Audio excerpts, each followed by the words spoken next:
আসসালামু আলাইকুম রহমতুল্লাহি ওবরকাতুহু। সম্মানিত দর্শক, অদ্ভুত উটের পিঠে চলছে দেশ।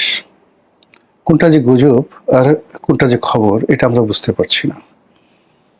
বাংলাদেশে এমন একটা সময় ছিল যখন মানুষ অধীর আগ্রহে বিবিসি শোনার জন্য বসে থাকতো।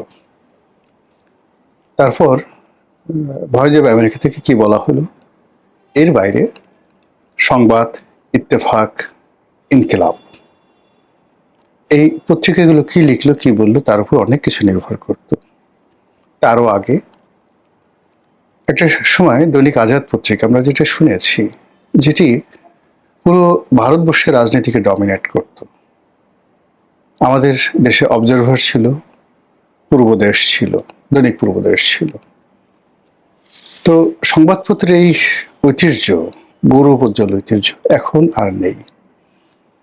এখন হাতে গোনা দুই একটি পত্রিকা রয়েছে যারা অভিনয় করছে, মুনাফিকি করছে, ইন্টেলেকচুয়ালি পারভার্টেড হয়ে কখনো ভয় দেখাচ্ছে, কখনো লোভ দেখাচ্ছে এবং কখনো বিভ্রান্ত করছে। আর ছোট ছোট যে পত্রিকাগুলো রয়েছে এগুলো সরকারের তোষণ করে থাকে। বড় বড় কর্পোরেট হাউস থেকে বের হয়, তাদের ব্যবসা বাণিজ্য প্রোটেকশন করার জন্য তারা মূলত পত্রিকাগুলো বের করে। এক্ষেত্রে সরকারের মধ্যে যদি কোনো স্ট্রং পার্টি থাকে, তাহলে এক পক্ষের মদদে অন্য পক্ষকে আক্রমণ করার জন্য তারা মাঝে মধ্যে সরকারের মন্ত্রীর বা প্রশাসনের অনেক দুর্নীতির খবরাখবর ছাপে। কিন্তু ইন জেনারেল সরকারকে আঘাত করার মতো অবস্থা সেই 2001 সন থেকে কখনই আমাদের সংবাদপত্রগুলো সাহস করেনি। 2001 সনে বিএনপির জমানা থেকে, তারপর 111, তারপর আওয়ামী লীগের জমানা। এখানে আমরা কিছু মানুষ প্রথা বিরুদ্ধ কথাবার্তা বলেছি, কিন্তু এই কথাবার্তা বলতে গিয়ে আমাদেরকে সারাক্ষণ দোয়া দরুদ তসবি তাহলিল পড়ে যথাসম্ভব সতর্ক হয়ে তারপর কথাবার্তা বলতে হয়েছে। এর বাইরে যারা কার্টুন এঁকেছে, যারা দু কলম লিখেছেন, অসতর্ক হয়ে কোন একটা ফেসবুকে স্ট্যাটাস দিয়েছেন, এরকম বহু মানুষ জেল খেটেছেন, অনেকে গুমের শিকার হয়েছেন এবং অনেকের জীবন আরো মারাত্মক পরিণতি ডেকে নিয়েছে। অনেকে দেশ ছাড়তে বাধ্য হয়েছেন এই 2001 থেকে এই পর্যন্ত, এই সুদীর্ঘ সময়। কাজেই এখন পরিস্থিতি এমন একটা অবস্থায় দাঁড়িয়েছে, চারিদিকে শুধু গুজব থই থই করে। এবং এটা ফেসবুকের যুগ, টুইটারের যুগ, ইউটিউবের যুগ। এবং দেশের এবং আন্তর্জাতিক যে গণমাধ্যমগুলো, তাদের যে প্রথাগত পাঠক, সেই প্রথাগত পাঠক কিংবা দর্শক, সেই দর্শক এখন কোনো অবস্থাতেই সেই প্রথার উপর নির্ভর করে না। যেমন টেলিভিশনগুলোর স্ক্রিন, একটা সময় যখন টকশো করতাম, এমন অনেক টেলিভিশন ছিল যখন একটা টেলিভিশন টকশোতে সেটি মানুষ দেখতেও কম করে 10 লাখ থেকে 20 লাখ লোক অন লাইভে একসঙ্গে দেখত। এখন সেই অনুষ্ঠানগুলো 300-400 লোক দেখে।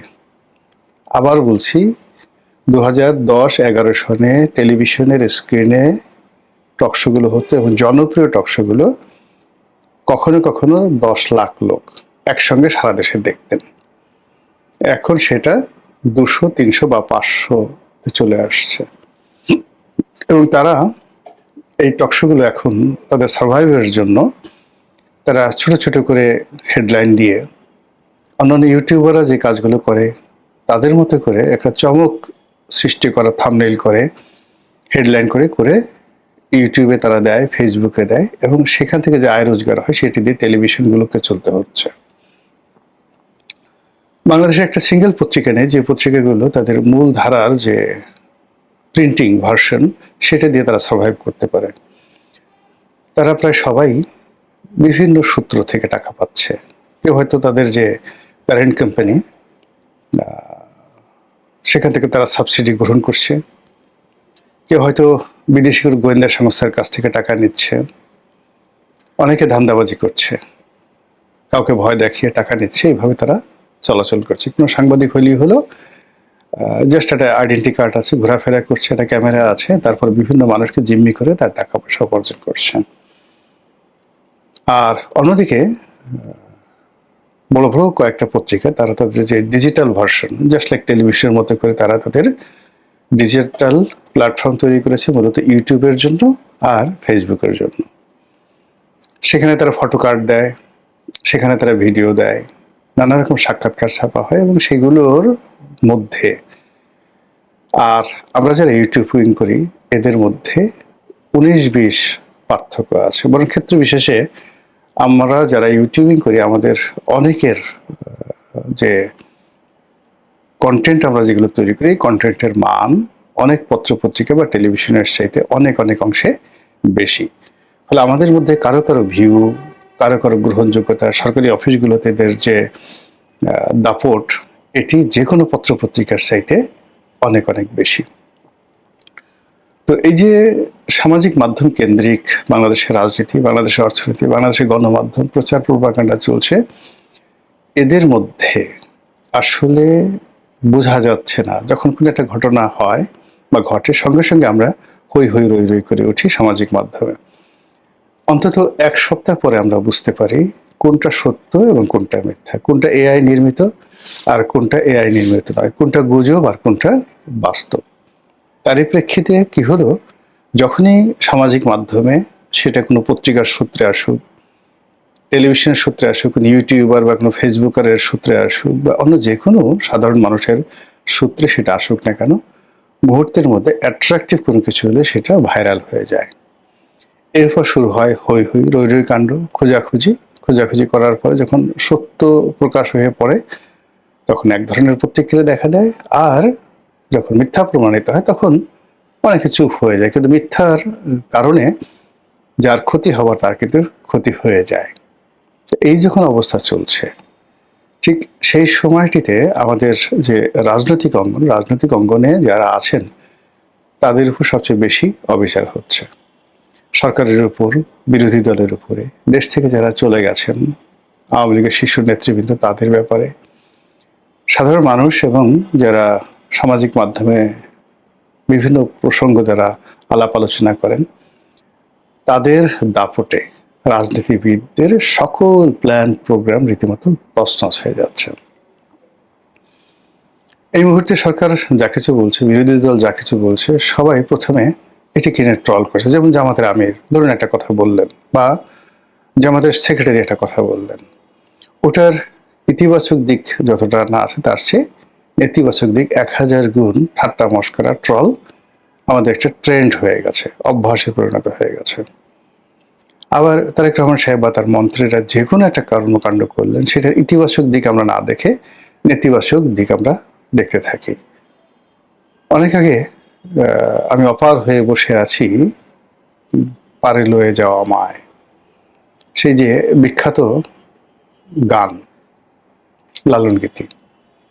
তো অসহায়ভাবে যখন আমরা একেবারে বসে থাকি পুরো একটা জায়গাতে, চারিদিকে সমস্ত সম্ভাবনা বন্ধ হয়ে যায়, একটা সময় আমরা নিয়তির কাছে সমর্পণ করি এবং সেই যে নিয়তির কাছে সমর্পণ করা সেইগুলোই আমাদের কবি সাহিত্যিকরা বিভিন্ন তাদের গানে ছন্দে ফুটিয়ে তুলেছেন। লালন যেভাবে বলেছেন, আমি অপার হয়ে বসে আছি পারে লয়ে যাওয়া আমায়, খুব বিখ্যাত। আমি আর পারছি না, খেয়া না ঘাট নাই, অসীম নদী, ওপারে কি আছে আমি কিছু জানি না, আমার জীবন তছনছ হয়ে গেছে, হে বিধাতা তুমি আমাকে নিয়ে যাও। এই যে আকুতি, কিংবা ধরুন সেই বিখ্যাত পল্লী গীতি আব্দুল আলিমের মন মাঝি তোর বৈঠা নেড়ে আমি আর বাইতে পারলাম না। তো এই যে আবহন বাংলার যে গানগুলো, সেই গানগুলো এখন উল্টো হয়ে গেছে। আমি অপার হয়ে বসে আছি সর্বনাশের আশায়। আমরা এখন ভালো কোনো কিছু স্বপ্ন দেখতে পারছি না, সবসময় একটা মন্দ চিন্তা, আতঙ্ক, পরিবর্তন, অস্থিরতা এবং যে কোনো মানুষের সফলতা দেখার সঙ্গে সঙ্গে আমাদের চোখ টাটাতে থাকে, শরীরের মধ্যে কিলবিল করতে থাকে এবং সুখে থাকতে যে ভূতে কিলায়। এখন এই যে ভূতগুলো, আমাদের বাংলাদেশের ইতিহাসে, হাজার বছরের ইতিহাসে এত ভূত আর কখনো ছিল না, যারা এই কোনো সুখী মানুষকে দেখলে তার উপর এসে ধমাধম পিটাতে থাকে, কিল দিতে থাকে। শেখ হাসিনার 17 বছরের জীবনে বা 15 বছরের যে শাসন, এর মধ্যে শেষ 10টি বছর 14 থেকে 24 মানুষ প্রাণত চেয়েছে আগে সে যাক। এমনকি তারা বলতো যে আল্লাহর তুমি আল্লাহ দয়া করো, তাকে না জান্নাত দিয়ে দাও। তবুও আমরা তার সাথে পারছি না, এই মহিলা মারা যাক।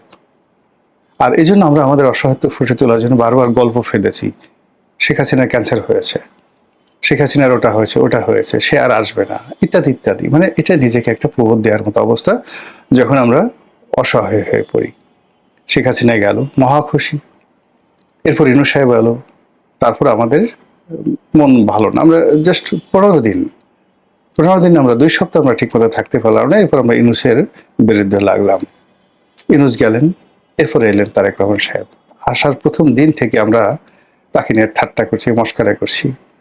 Say I have a plan বলছে, এখন তারা বলছে মিয়া আপনার কি প্ল্যান আছে? মানে আমি দেখলে আপনি আপনি করে বললাম, পাবলিক মানে যারা মানে ইউটিউবে আসে বা ফেসবুকে আসে, পরিচয় গোপন করে বিভিন্ন রকম বট বাহিনী তৈরি করে, যা মুখে আসে তাই ব্যবহার করে একজন রাষ্ট্রের প্রধানমন্ত্রী তাকে তুই করে নানা রকম কথাবার্তা তারা বলতে থাকে।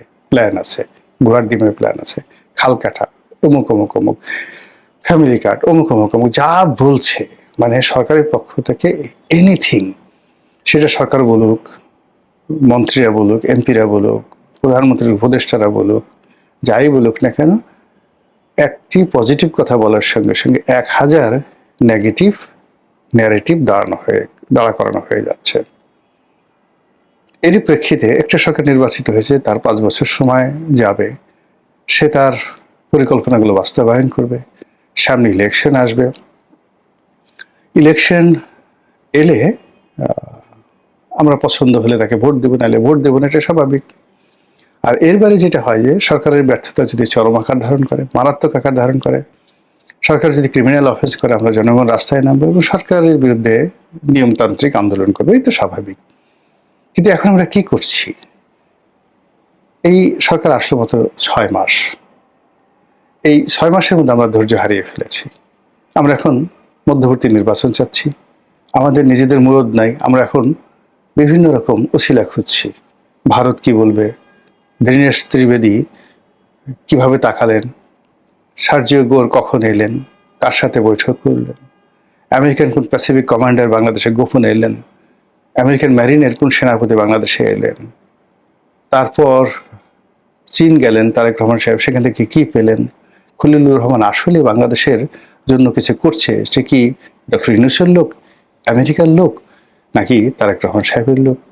আবার তারেক রহমান সাহেবের যে অতীতের যে সমালোচনাগুলো, সেগুলো আবার সামনে এনে এই বিদ্যুতের সঙ্গে, হেরিকেনের সঙ্গে, খাম্বার সঙ্গে, বিদ্যুৎ মন্ত্রী টুকুর সাহেবের সঙ্গে মিলিয়ে নানা রকম প্যারোডি যেভাবে মানে শুরু হয়েছে, এতে করে সরকার রীতিমতো পাগল হয়ে গেছে। সরকারের মাথায় ঠিক নেই। সরকার এই আগে যে সকল আইন ছিল, সন্ত্রাস দমন আইন ছিল, তারপর সেই আইনের সঙ্গে সেই যে সাইবার সিকিউরিটি অ্যাক্ট, এগুলো ছিল। আবার তত্ত্বাবধায়ক সরকারের আমলে এগুলো কিছুটা পরিবর্তন করা হয়েছিল, মডিফাই করা হয়েছিল। এখন সরকার দেখলো যে মানুষের ফাজলামো এমন পর্যায়ে বেড়ে গেছে যে কোনো অবস্থাতে এদের হাত থেকে নিরাপদ রাখা যাচ্ছে না। আপনি দেখবেন যে সবকিছু সহ্য করা যায়, কিন্তু নুইসেন্স সহ্য করা যায় না। বাংলাদেশের বিখ্যাত কথা আছে যে বাঘের হুঙ্কার সহ্য হয়, কিন্তু বানরের ভেংসি শুরু হয়, সহ্য করা যায় না। এখন তারেক রহমান সাহেব বা তার দল, অনেক বড় দল, তারেক রহমান সাহেবের অনেক তারা মনে করেন যে বাংলাদেশে তারেক রহমান সাহেবের মতো এরকম রাজপুত্র দ্বিতীয়টি নেই। তার মা প্রধানমন্ত্রী, তার মা ফার্স্ট লেডি, তার বাবা প্রেসিডেন্ট, সেনাপ্রধান, মুক্তিযোদ্ধা, তো ইত্যাদি কত, তার শ্বশুর নৌবাহিনী প্রধান, মন্ত্রী, তার স্ত্রী ডাক্তার, পিএইচডি হোল্ডার, মানে এইরকম যাকে বলা হয় একেবারে ব্লু ব্লাড সব দিক থেকে। আপনি যদি ব্রিটেনের কোনো লর্ডকে ধরেন, আর্ল ধরেন, বা রাজ পরিবারের কোনো সদস্য, থিওডর রাজবংশের কোনো সদস্য, ঠিক ওইরকম বাংলাদেশে তারেক রহমান সাহেবকে মনে করা হয় ব্লু ব্লাড। তো সেই ব্লু ব্লাডের একজন মানুষ প্রধানমন্ত্রী হয়েছেন। এখন লোকজন তাকে ছোট করার জন্য, সে লেখাপড়া কি করেছে, ইন্টারমিডিয়েটে তার রেজাল্ট কি, ম্যাট্রিকে তার রেজাল্ট কি, বিএ পাস সে কেন করলো না, ইত্যাদি ইত্যাদি নানা রকম সমালোচনা। সে এতদিন আমেরিকাতে লন্ডনে থাকলো, সেখানে থেকে কি একটা বারেট ল করতে পারতো না, একটু পড়াশোনা করতে পারতো না, অক্সফোর্ড থেকে কি একটা ডিগ্রি নিতে পারতো না?